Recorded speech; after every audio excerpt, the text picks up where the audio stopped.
नमस्कार दोस्तों, स्वागत है आपका बुक ट्यूबर विशाल के यूट्यूब चैनल पर। आज हम बात करेंगे एक ऐसे ऑडियो शो के बारे में जो आपको इंडियन पारिवारिक व्यवसाय के महत्व और उसके रहस्यों के बारे में बताएगा। इंडियन फैमिली के बिजनेस मैंट्रास। इस ऑडियो शो में हम जानेंगे कि कैसे ग्रुप्स जैसे रिलायंस, टाटा, बिरला अपने व्यवसाय को सस्टेनेबल बनाते हैं और क्या उनके पीछे के रहस्य होते हैं। चलिए शुरू करते हैं और जानते हैं कि इंडियन पारिवारिक व्यवसाय के कुछ महत्वपूर्ण मंत्रण के बारे में। 1. Setting the stage. किताब का शुरुआत होती है एक महत्वपूर्ण स्थिति से, जहां हमें इंडियन पारिवारिक व्यवसाय के महत्व और उसके रहस्यों के बारे में बताया जाता है। इस हिस्से में हम इंडियन पारिवारिक व्यवसाय के आधारभूत विकास की शुरुआत को समझते हैं। 2. Great Indian family business. दूसरे हिस्से में हम देखते हैं कि कैसे बड़े इंडियन पारिवारिक व्यवसाय जैसे रिलायंस, टाटा, बिरला इत्यादि ने अपने व्यवसाय को कैसे बनाया और विकसित किया। उनकी सफलता का राज क्या था, ये हम इस हिस्से में देखते हैं। 3. The basic fundamental. इस हिस्से में हम जानेंगे कि इंडियन पारिवारिक व्यवसाय की मूल भूमिका क्या है और उनका आधार क्या है। ये हमें समझने में मदद करता है कि कैसे व्यवसाय को स्थापित और विकसित किया जाता है। 4. Standard dynamics. इंडियन पारिवारिक व्यवसाय के स्टैंडर्ड डायनामिक्स को समझने के लिए इस हिस्से में हमें उनके व्यावसायिक प्रक्रियाओं और व्यावसायिक विचारण को समझाया जाता है। ये हमें समझने में मदद करता है कि व्यावसायिक विचारण को कैसे व्यवसाय में परिवर्तित किया जाता है। 5. वैल्यू और गवर्नेंस। वैल्यू और गवर्नेंस की महत्व को समझने के लिए इस हिस्से में हम जानते हैं कि कैसे इंडियन पारिवारिक व्यवसाय में ये दो महत्व है। ये हमें समझने में मदद करता है कि कैसे व्यावसायिक सुरक्षा और उन्नति को बनाए रखा जाता है। 6. Real professionalism. इस हिस्से में हम देखते हैं कि कैसे इंडियन पारिवारिक व्यवसाय में असली प्रोफेशनलिज्म को कैसे बढ़ावा दिया जाता है। ये हमें समझने में मदद करता है कि कैसे व्यवसाय में प्रोफेशनलिज्म और समृद्धि को बढ़ाया जा सकता है।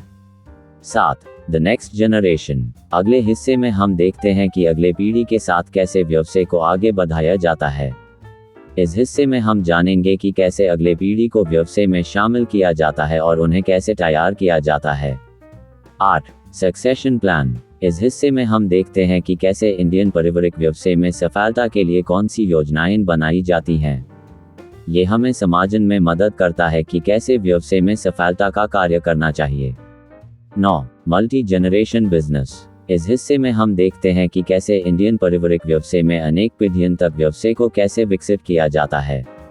ये हमें समझने में मदद करता है कि कैसे व्यवसाय को लंबी अवधि तक संभालना चाहिए। 10. Regaining control. इस हिस्से में हम देखते हैं कि कैसे व्यवसाय में पूर्ण नियंत्रण को कैसे प्राप्त किया जाता है। ये हमें समझने में मदद करता है कि कैसे व्यवसाय में नियंत्रण और संभावना को पुनः प्राप्त किया जा सकता है। 11. Wealth management. अंत में हम देखते हैं कि कैसे इंडियन पारिवारिक व्यवसाय में धन के प्रबंधन को कैसे किया जाता है। ये हमें समझने में मदद करता है कि कैसे व्यवसाय में धन को सही तरीके से प्रबंधित किया जा सकता है। तो दोस्तों, ये था एक छोटी सी झलक इंडियन फैमिली के बिजनेस मैंट्रास ऑडियो शो के बारे में। इसकी पूरी ऑडियो बुक सुनो कोको FM पर, इसलिए मैंने ऑडियो बुक का लिंक वीडियो का डिस्क्रिप्शन में लिंक दिया है। यदि आपने अभी तक ये पुस्तक नहीं पढ़ी है तो जल्दी से पढ़ें और हमें बताएं कि पुस्तक में आपको सबसे अधिक क्या पसंद आया। यदि आप इस पुस्तक की फिजिकल कॉपी प्राप्त करना चाहते हैं तो इसलिए मैंने वीडियो के डिस्क्रिप्शन में लिंक दिया है। मेरी तरह आप भी अपने खाली समय का समझदारी से उपयोग करें। अपनी दैनिक दिनचर्या के साथ साथ कोको FM ऐप पर असीमित audio book, historical, business, self help, personal finance और बहुत कुछ सुनें। कोड FMRMT 85 का उपयोग करें और एक ईयर पर प्रीमियम सदस्यता पर 50% की छूट पाएं। मैंने वीडियो के डिस्क्रिप्शन में कोको FM का लिंक दिया है। धन्यवाद दोस्तों, अगर आपने अभी तक सब्सक्राइब नहीं किया है तो सब्सक्राइब करें, लाइक करें और बेल आइकन दबाएं ताकि आप हमारे आने वाले वीडियो से अपडेट रहें। अगले वीडियो में मिलते हैं। धन्यवाद।